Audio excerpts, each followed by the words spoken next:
Datanglah Hanani, salah seorang dari saudara-saudaraku dengan beberapa orang dari Yehuda. Aku menanyakan mereka tentang orang-orang Yahudi yang terluput, yang terhindar dari penawanan dan tentang Yerusalem. Kata mereka kepadaku, orang-orang yang masih tinggal di daerah sana, yang terhindar dari penawanan ada dalam kesukaran besar dan dalam keadaan tercela. Tembok Yerusalem telah terbongkar dan pintu-pintu gerbangnya telah terbakar.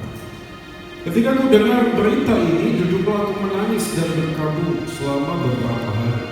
Aku berpuasa dan berdoa kehadiran Allah semesta langit, kataku, ya Tuhan Allah semesta langit, Allah yang maha besar dan dahsyat, yang berpegang pada perjanjian dan kasih setianya terhadap orang yang kasih kepadanya dan tetap mengikuti perintah-perintah.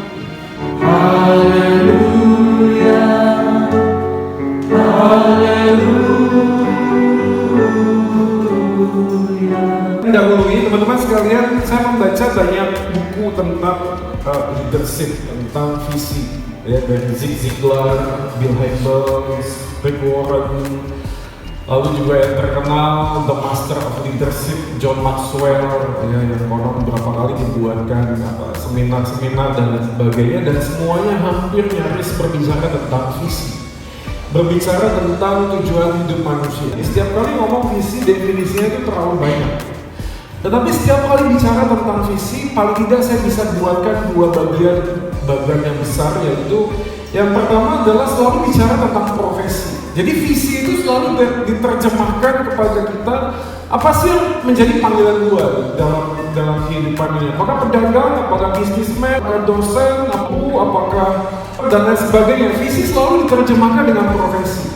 Dan bagian besar yang kedua bukan cuma profesi, tapi juga sebuah tindakan yang konon dinilai terobosan, inovatif, ya, membuat sebuah rumah sakit yang ramah terhadap orang miskin. Tapi ternyata tidak. Yang menarik adalah setiap kali bicara visi selalu berpikir tentang legacy.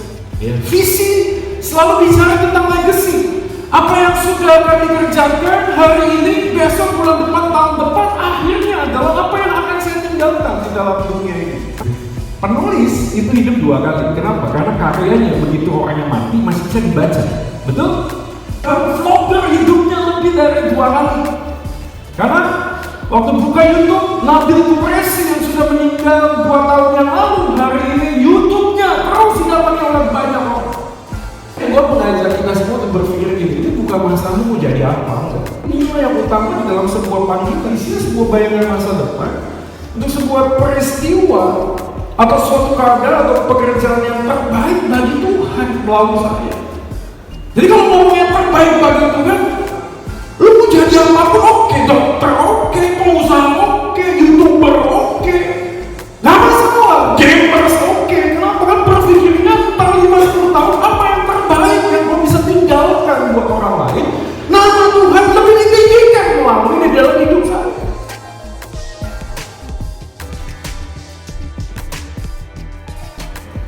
Dan dia memberitakan sebuah kabar yang menggugah hati Nehemia. Dan yang menariknya adalah Nehemia setelah itu berpikir untuk membangun tembok Yerusalem. Lihat begitu mendengar saudara-saudara di Yerusalem hidup berantakan seperti benang kusut, nggak tahu mau berangkat bagaimana, hidup bagaimana, udah nggak ngerti. Dan Nehemia melihat lalu berdoa, berharap kepada Tuhan untuk sesuatu yang lebih baik. Bukan untuk dirinya, tapi untuk Tuhan di dalam Yerusalem yang harus ditinggalkan sebagai sebuah legacy. Visi itu seperti ini loh. Kalau lu jalan naik mobil, malam-malam pasang lampu. Lampu sorot hanya bisa menyoroti beberapa meter ke depan. Yang utama adalah memang jalannya nggak bisa melihat jauh, cuma beberapa meter, tapi destinasi sudah jelas. Kalau destinasi udah jelas, mau kemana, waktu perjalanan semeter jalan terus, nanti juga nyampe kok. Gitu. Maka kenapa orang tidak melakukan visi? Dari pelajaran ini yang saya mendapatkan satu pesan, kehilangan kepekaan akan pemeliharaan Tuhan. Kenapa kok tiba-tiba di dalam doanya untuk membangun kembali tembok Yerusalem, Nehemia minta ampun kepada Tuhan? Karena Nehemia sadar betul ada peristiwa di masa lalu yang membuat bangsa ini terpukul. Apa itu?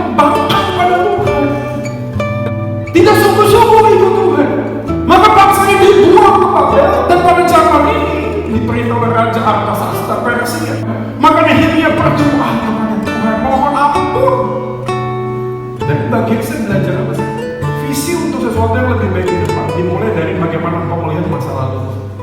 Kalau konseling sama anak pemuda, saya selalu ngomong gini, bro, lu tau nggak? Setelah kita ngomong panjang lebar, masalah yang lu hadapi, pasti Tuhan izinkan dengan sebuah hal yang baik.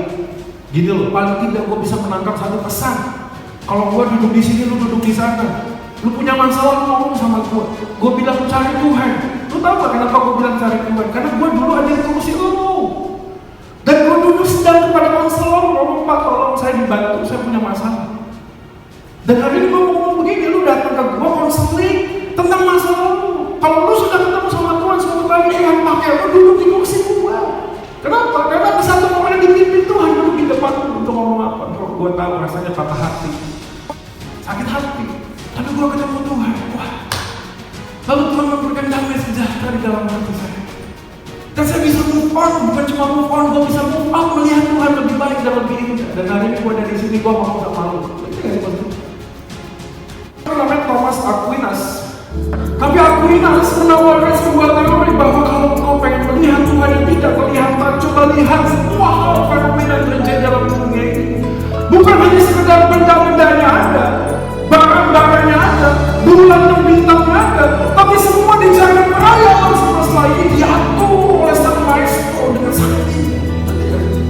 Dan dengan teori yang seperti ini, seorang yang namanya Anthony Flew, yang dulu adalah seorang ateis kemudian bertobat, yang menarik dia menemukan hal yang hampir mirip dengan apa yang digambarkan Thomas Aquinas, apa sebuah desain, sebuah keteraturan yang muncul bukan hanya sekedar di dalam jagat raya alam semesta, tapi juga Anthony Flew melihat DNA sebagai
Amin gak? Lu tau gak kisahnya Ahab?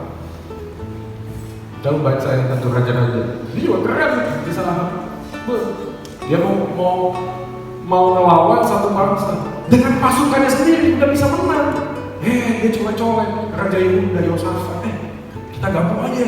Altelin gua sama punya lu. Pasukan kita gabung supaya kita bisa menang lebih solid, lebih bagus. Pakai rekayasa sendiri. Gini deh. Ini ada baju raja ya. Lu pakai deh. Nah lu pakai baju apa? Gua pakai baju prajurit. Lu maksud lu apa? Gua nyamar. Pikirannya apa? Waktu perang dia pasti ngajar raja. Nah kalau gua pakai baju prajurit pasti aman dong, orang pengawal dong. Nggak sengaja. Anak panah itu terbang ngebunuh siapa? Ahab pakai baju prajurit. Tau gak sih baju prajurit? Lengkap semua. Nah itu anak panah nyampe langsung di sela-selanya. Mati pertanyaan gua, itu anak panah ya? Lu latihan anak panah, eker aja ya. Latihan aja ya, 200 kali, yang paling profesional. Mungkin gak bisa tuh masuk lewat kecil. Lah ini tentara. Sorry, gak sengaja. Tau gak sih udah bunyi berhenti! Aduh tanggung, maaf ya. Terus tancap kemana? Ke si Ahab. Guys, kamu gak salah, kalau anak panah ini di tangan Tuhan bisa tepat presisi kepada tujuan. Gue terlalu yakin hidup kita lebih dari anak panah. Gue gak tahu apa yang lo alami, tapi lo peka gak sih lihat di masa lalu? Coba tanya dalam diri, kenapa ya gue lahir di keluarga ini? Ada yang DM gue, tau gak sih ngomong gini? Kak Joy, thank you ya buat pesan gue diberkati. Tau gak sih? Menurut gue ya, pengalaman masa lalu bertahun-tahun, 10 tahun hancur-hancuran. Buatnya anak ngomong terima kasih ya, itu jadi visi gue. Berarti Tuhan izinkan gue hancur di belakang. Buat gue kasih tau ke anak ini, masih ada harapan buat hidup lu maju. Gue aja punya hancur, tapi gue punya Tuhan. Kalau Tuhan kan hidup gue, kenapa dia gak memulihkan hidup? Yang kedua adalah kehilangan relasi yang intim